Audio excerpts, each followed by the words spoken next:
Hello everyone, welcome to exam plus academy. आज के इस वीडियो में हम डिस्कस करेंगे जनवरी मंथ के banking and financial awareness MCQs का पार्ट 2। इसका पार्ट 1 ऑलरेडी हमारे चैनल पर आ चुका है, जिसे आप हमारे चैनल पर जाकर देख सकते हैं।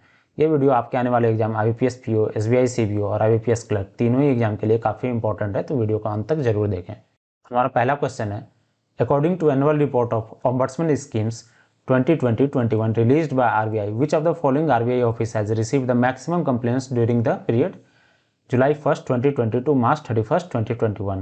तो इसका सही आंसर है ऑप्शन ए चंडीगढ़। सबसे ज़्यादा कंप्लेंट चंडीगढ़ में रिसीव हुए हैं, दूसरे नंबर पर कानपुर, तीसरे नंबर पर न्यू दिल्ली। ये ऐसा इंक्रीजिंग ऑर्डर में है। अब हम देखते हैं ये रिपोर्ट किसके द्वारा दिया जाता है। ये रिपोर्ट दिया जाता है आरबीआई के consumer education and protection department. RBI का ये डिपार्टमेंट है CEPD, consumer education and protection department के द्वारा ये रिपोर्ट दिया जाता है। यह रिपोर्ट 9 मंथ पीरियड के लिए ही दिया गया है, जुलाई 1 2020 टू मार्च 31 2021। ऐसा क्यों किया गया? क्योंकि आरबीआई ने अपना फाइनेंशियल ईयर जुलाई जून से बदलकर अप्रैल मार्च कर दिया है। पहले यह था 1 जुलाई से 30 जून, अब है 1 अप्रैल से 31 मार्च। और ऐसा कब से हुआ? ऐसा हुआ जुलाई 1 2020 से। Annual report covers the activities under banking ombudsman scheme 2006 and the ombudsman scheme for non banking financial companies 2018 and the Ombudsman Scheme for Digital Transaction 2019. The volume of complaints received under all three Ombudsman schemes increased by 22.27%. कितने percent से increase हुआ? 22.27% से increase हुआ। Question कुछ भी पूछा जा सकता है, आपको सारा डेटा देख के जाना है। और सबसे ज़्यादा कंप्लेंट किसके द्वारा किस ऑफिस में रिसीव किया गया? तो वह है चंडीगढ़, दूसरे नंबर पे कानपुर और तीसरे नंबर पे न्यू दिल्ली। नेक्स्ट क्वेश्चन है, as per the latest data by finance ministry what is the approx amount deposited in bank account open under PMJDY यानी प्रधानमंत्री जनधन योजना स्कीम एज ऑन दिसंबर 2021? तो इसका सही आंसर है 1.5 लाख करोड़। प्रधानमंत्री जनधन योजना का टैगलाइन क्या है? मेरा खाता भाग्य विधाता। ये भी देख कर जाना। According to the finance ministry the deposits in bank account open under PMJDY scheme have crossed 1.5 lakh crore mark. और टोटल कितने अकाउंट खोले गए हैं? नंबर ऑफ अकाउंट्स है 44.23 करोड़। और रुपए डेबिट कार्ड कितने इशू किए गए हैं PMJDY स्कीम के अंदर? वो है 31.28 करोड़। चलते हैं नेक्स्ट क्वेश्चन पे। नेक्स्ट क्वेश्चन है, United Nations world economic situation and prospect WESP 2022 रिपोर्ट project India GDP at dash in financial year 2022? Right answer is option C 6.5%। The GDP growth forecast of India in fiscal 2022 is estimated to grow at 6.5%। पहले कितना था? 8.4%, और 8.4 से घटा के कितना कर दिया? 6.5%। और इस रिपोर्ट का क्या नाम है? रिपोर्ट का नाम है world economic situation and prospect. और ये रिपोर्ट किसके द्वारा दिया जाता है? ये दिया जाता है यूनाइटेड नेशन के द्वारा। और डिपार्टमेंट का क्या नाम है? United nation department of economic and social affairs, UNDESA। इस डिपार्टमेंट के द्वारा ये रिपोर्ट दिया जाता है। 2021 में इंडिया की GDP फोरकास्ट क्या है? 9%, 2022 में 6.7% और 2023 में 6.1%। और ग्लोबल GDP क्या है? 2021 में 5.5%, 2022 में 4% और 2023 में 3.5%।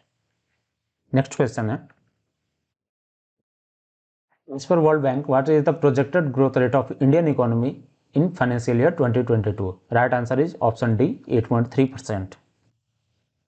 The World Bank has projected Indian economy to grow at the following rates in its Global Economic Prospectus report। Report का क्या नाम है? Global economic prospectus. और ये किसके द्वारा दिया जाता है? ये दिया जाता है वर्ल्ड बैंक के द्वारा। 2022 में है 8.3% और 2023 में है 8.7% और 2024 में भी है 8.7%। ग्लोबल इकोनॉमी की बात करें 2021 में 5.5%, 2022 में 4.1% और 2023 में 3.2%। चलते हैं नेक्स्ट क्वेश्चन पे। नेक्स्ट क्वेश्चन है, with which of the following has Indifi technologies collaborated to offer instant digital credit to small merchants? Right answer is Google Pay, option D।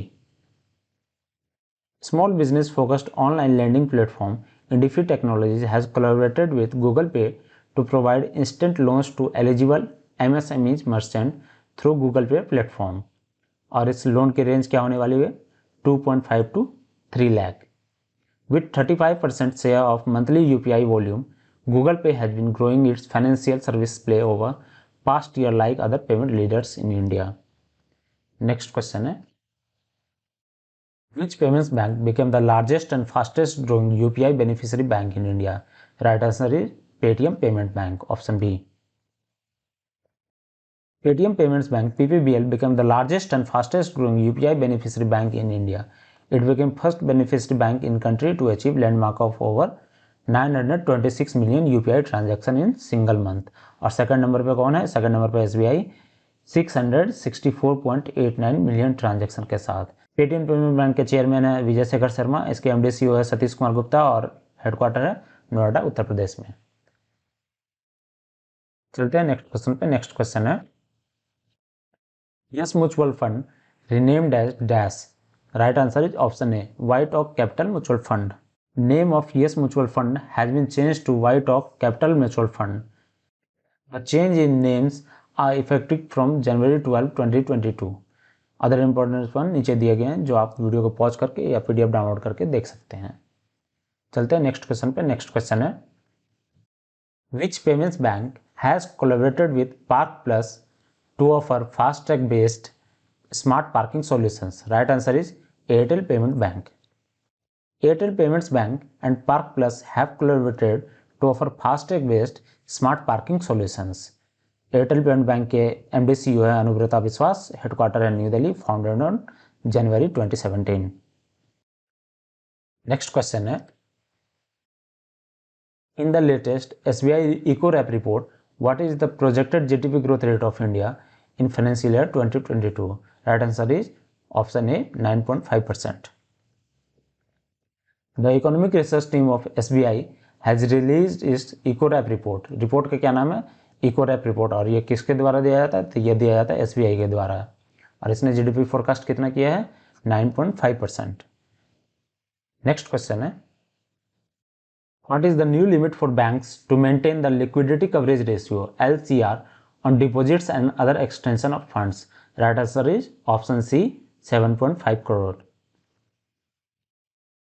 The Reserve Bank of India has increased the threshold limit for banks to maintain liquidity coverage ratio (LCR) on deposits and other extension of funds received from non-financial small business customers from 5 crore to 7 crore. पहले ये limit कितना था? पहले ये था 5 करोड़, अब कितना हो गया? 7.5 crore. This is applicable to all commercial bank. किस पे एप्लीकेबल है? ये सारे कमर्शियल बैंक पे एप्लीकेबल है other than RRB and local area bank and payment banks. Other important points आप ये देख सकते हैं वीडियो को पॉज करके या हमारे PDF को डाउनलोड करके। नेक्स्ट क्वेश्चन है as per NSO's first advance estimate, what is the estimated GDP growth rate of India in financial year 2022? Right answer is 9.2%, option D. National Statistical Office NSO has estimated India's GDP to grow at 9.2% in current financial year 2021-22. ये सारे important point है जो कि आप exam के point of view से देख के जा सकते हैं हमारी वीडियो को पॉज करके या हमारे PDF को डाउनलोड करके। नेक्स्ट क्वेश्चन है Who has been appointed as the head of RBI's department for fintech? तो इसका सही आंसर है Ajay Kumar Chaudhary.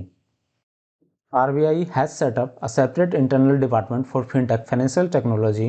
The new department has been created with effect from January 4, 2022 by subsuming fintech division of Department of Payment and Settlements and Central Office DPSS CO. Ajay Kumar Chaudhary, who was recently promoted as Executive Director of RBI, was appointed as the head of department. Next question है The Indian government will hold about dash of the total outstanding shares of the Vodafone Idea. तो इसका सही answer है option D, 35.8%. The central government of India is said to become the largest shareholder in Vodafone Idea. Central government का कितना share हो जाएगा? 35.8%। और Vodafone group का कितना हो जाएगा? 25.8%। और आदित्य बिरला ग्रुप का हो जाएगा 17.8%। नेक्स्ट क्वेश्चन है What is the estimated GDP growth rate of India in financial year 2022 as per the latest projection of UBS Securities? Right answer is option C, 9.1%.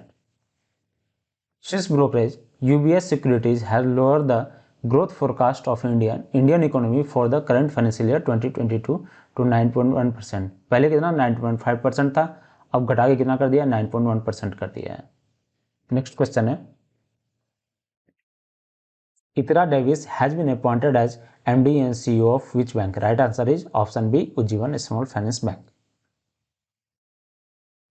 RBI has approved the appointment of Itira Davis as MD and CEO of Ujjivan Small Finance Bank for one tenure. Ujjivan small finance bank का headquarter है बेंगलुरु में। इसके founder हैं समित घोष और founded on 1 फरवरी 2017। Next question है, LazyPay by PayU finance has partner with which bank to launch lazy card? Card का क्या नाम है? Lazy card, a prepaid payment instrument backed by credit line that works on Visa payment network. Right answer is option C, SBM bank, SBM bank India. SBM का मतलब state bank of Mauritius.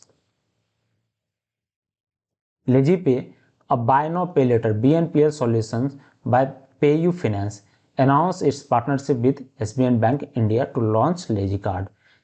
SBM bank कब बना था? 1 दिसंबर 2018 को। Headquarter है मुंबई महाराष्ट्र में और इसके MD CEO हैं सिद्धार्थ रथ। नेक्स्ट क्वेश्चन है, which bank has been named as the best private bank in India at Global Private Banking Awards 2021? इसका सही आंसर है option B, HDFC bank. HDFC Bank was named as the best private bank in India at Global Private Banking Awards 2021, which has been organized by Professional Wealth Management (PWN) in a virtual ceremony. HDFC Bank का headquarter Mumbai Maharashtra, founded on August 1994। इसके CEO हैं शशिधर जगदीशरन और इसके chairman है अतानु चक्रवर्ती। ये था हमारे video का लास्ट क्वेश्चन। अगर आपको वीडियो पसंद आए तो वीडियो को लाइक कीजिए और चैनल को सब्सक्राइब कीजिए। आप हमसे डिफरेंट सोशल मीडिया प्लेटफॉर्म पर जुड़ सकते हैं, Instagram, Facebook, Telegram, Twitter, Gmail, WhatsApp. इन सभी का लिंक नीचे डिस्क्रिप्शन में दिया गया है। अगर आपने अभी तक हमारे चैनल को सब्सक्राइब नहीं किया तो हमारे चैनल को सब्सक्राइब कीजिए। Thank you, thanks for watching. मिलते हैं हमारे नेक्स्ट वीडियो में।